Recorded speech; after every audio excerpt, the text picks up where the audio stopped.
counting down the top 10 first issues debuting this week on Wednesday, March 12th, 2021.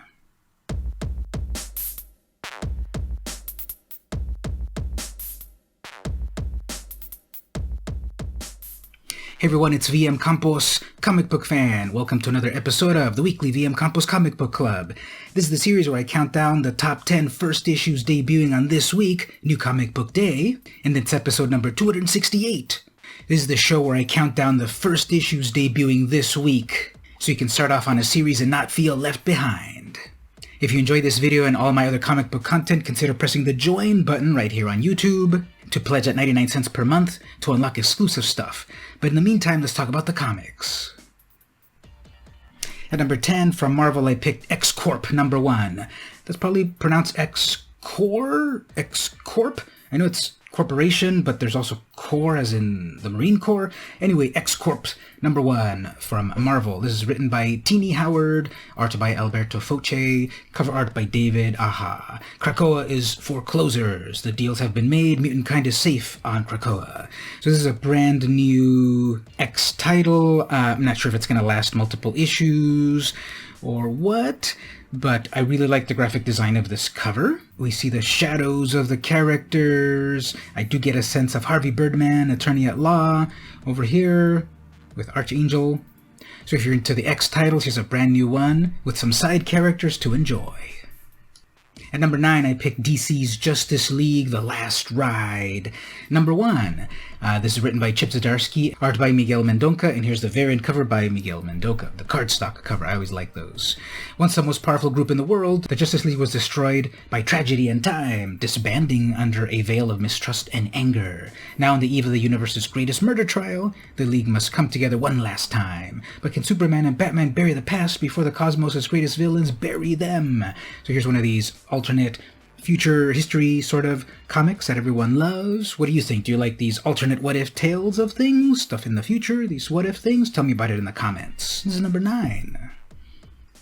So if you've been a long-time fan of my shows, you know that Spider-Man is my favorite superhero. I grew up with him in the 80s, and so I'm always checking out some new Spider-Man comics when they debut. So at number 8, I've got Marvel Comics Heroes Reborn, Peter Parker, The Amazing Shutterbug. So this is mixing the current event going on, Heroes Reborn, The World of No Return.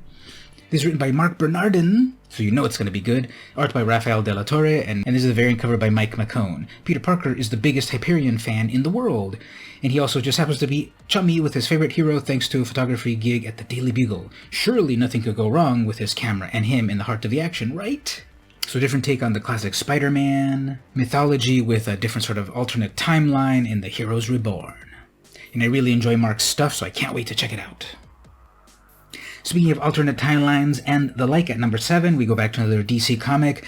This is Future State Gotham, number 1. I like this Yasmin Putri cover a lot, but I also like the variant cover, the James Stokoe cardstock cover. It gives me really cool vibes, even sort of like a Junji Ito, Akira sort of vibe, sort of.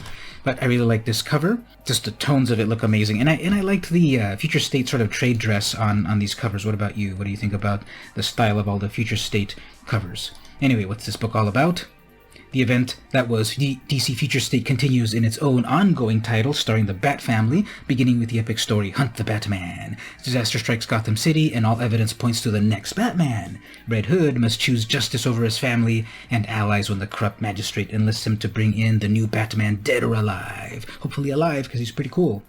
It's written by Joshua Williamson, Dennis Culver, and interior art by Giannis Milonagiannis.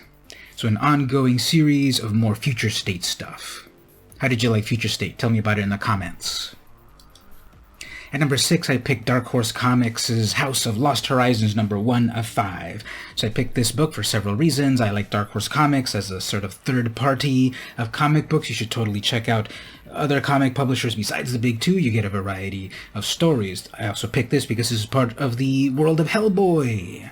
If you enjoy Hellboy, there's a lot of ancillary stories that Dark Horse publishes. It's also a 5-issue series, so you can get a cool complete story in 5 issues. and enjoy the totality of it. This is written by Chris Robertson and co, written by Mike Mignola, obviously because it's all the Hellboy mythology.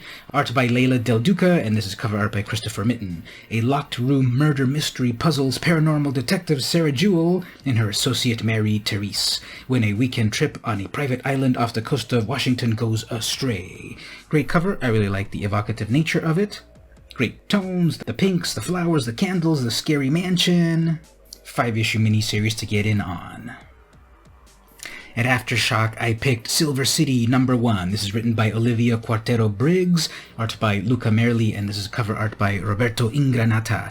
Check out this plot here. When a young roughneck lands in Silver City, the gritty, purgatorial metropolis of the afterlife, she must adapt to her new existence while attempting to uncover how and why she died.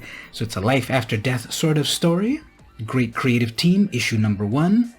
Do you ever wonder what there is after life? Perhaps it is this story right here. Welcome to Silver City, where the sun never rises and nothing ever changes, until now. All hail Behemoth, because we have Junky Cable #1, written by Claudio Avella and art by the same Claudio Avella. The year is 29XX. I loved it when they did that in the Mega Man games. Alistair, the death surgeon, and Cheap, the code thief, are two criminals and lovers out searching for their stepdaughter, Siri. Now, I love the interior art on this. It gives me sort of vibes of Mobius to some degree, this futuristic sort of clean line style of things. There's a lot of humor going on in the book as well, and I like the general plot line of it being full of cyborgs, nutcases, and a mysterious enemy that emerges from the past to hunt them down. At #3, I picked another Marvel comic, another Heroes Reborn comic. This is Hyperion and the Imperial Guard. I picked the variant cover. I really like this variant cover. This art is so very cool. This is by Ben Caldwell.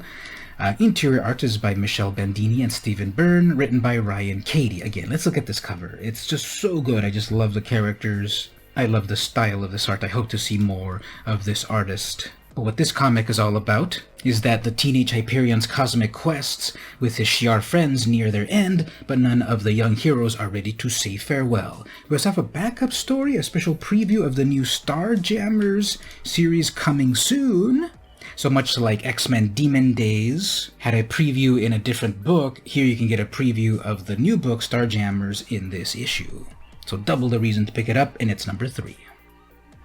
At #2, I picked Image Comics' Time Before Time. This is written by Declan Shalvey, Rory McConville, art by Joe Palmer, Chris O'Halloran. This is the cover art by Declan Shalvey. This plot is fascinating. The year is 2140, and to escape a world with no future, many turn to the Syndicate, a criminal organization who, for a price, will smuggle you back to a better life. So it's a time travel, crime sort of comic book. We've got a little bit of interior art to look at here. Okay, taking place in 1987. We've got various plots, but then it's also the year 2140. So if you're into crime, noir stories, time travel stories, here's an issue #1 to pick up over at Image Comics. And for the #1 pick this week on New Comic Book Day, don't sleep on the DC Festival of Heroes, the Asian Superhero Celebration, #1, one-shot. I'm going for the Art Germ cover. That's the one I've got on my pull list. Just look at this amazing cover here. Just perfect to go up on the wall right over there. Perfect cover.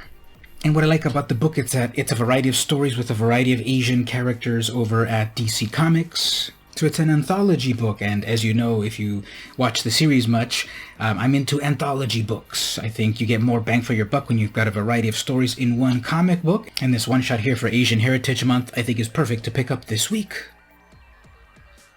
And that was my top 10 list. What did you think? What did I get right? What am I missing? Tell me all about it in the comments below. If you enjoyed the video, consider pressing the join button here on YouTube or over on Patreon at 99 cents per month. You can unlock exclusive stuff such as longer videos, exclusive posts, and more good stuff for 99 cents a month. That's the Mars Rover tier. If you go over to the Jupiter Cruiser tier, $2.99 a month, you can actually get a shout out in the video, put your logo on the video, and that sort of thing. And at the $4.99 a month tier, that is the Neptune Colony tier, I'll actually mail you some real-life comics in appreciation for joining the VMC crew. If you can't quite pledge at the moment, no worries. Simply like, comment, share, subscribe, ring the bell, battle the Minotaur, all that good stuff. I totally appreciate it. I hope you enjoy the other stuff that I've got here on the YouTube. Whether it's comic book stuff, Magic the Gathering, snack chat, technology stuff, streams, all the stuff that I do. This has been the weekly VM Campos Comic Book Club, and I'll see you next week.